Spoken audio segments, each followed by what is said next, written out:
duket pothuajse e pamundshme që të besoj që ata ishin në krye të një zinxhiri komandues që kishte dhënë urdhër për të bërë atë për çka janë akuzuar. Ata nuk janë kriminalë lufte, ata janë kthyer në Kosovë, ku ishte shumë njerëz këtu që në mënyrë të justifikuar apo jo kanë dashur që t'ju bëjnë gjëra të këqija serbëve. Njerëzit që janë kthyer nga kampet e refugjatëve në Maqedoni me rrëfime të nënave që janë dhunuar, baballarëve që janë vrarë, vajzat e djemt që janë keq trajtuar. Shumë prej atyre që janë kthyer kanë dashur që të kërkojnë hakmarrje, por këta zotërinj nuk kanë qenë të përfshirë në to.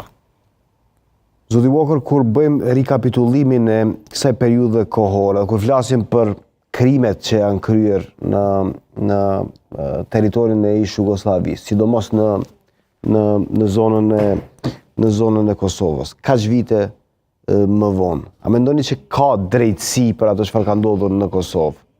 Pra, që është vendosur drejtësia në vend.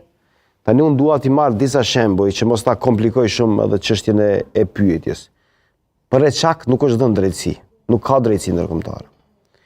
Nëse i referohemi Goran Radosavljević Gurit, i cili ka qenë në krye të forcave speciale edhe në krye të operacioneve, jo vetëm për Reçak, por edhe për Abri, edhe për Prekaz, ai nuk ka dhënë përgjegjësi. Ai qëndron në krye të një operacioni edhe për vrasjen e vëllezërve Bytyqi, të cilët janë me shtetësi amerikane.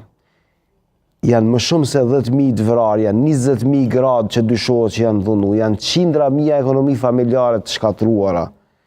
Edhe Kosova ballafaqohet me një proces të një gjykate speciale, nga ana tjetër shtrohet pyetja, ku është drejtësia? A ka drejtësi për këtë vend?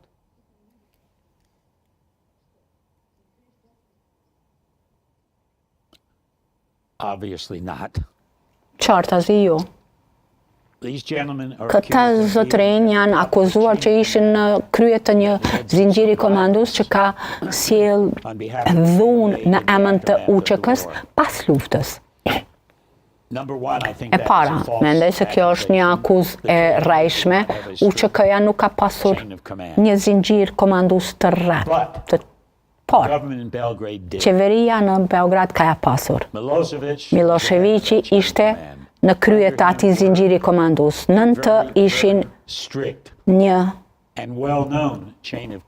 zinxhir komandues shumë mirë i njohur dhe gjykata në Hag nuk do ta kishte pasur fare zor që të kuptonte se kush ka qenë përgjegjës nga oficerët, generalët, policia, forcat ushtarake të Serbisë, kush ka qenë përgjegjës për krimet që sapo i përshkruat. Dhe prap ata janë të lirë dhe këta zotërin janë në Hag që 5 vjet pa vizitor, pa e ditur se çka po ndodh nëpër botë.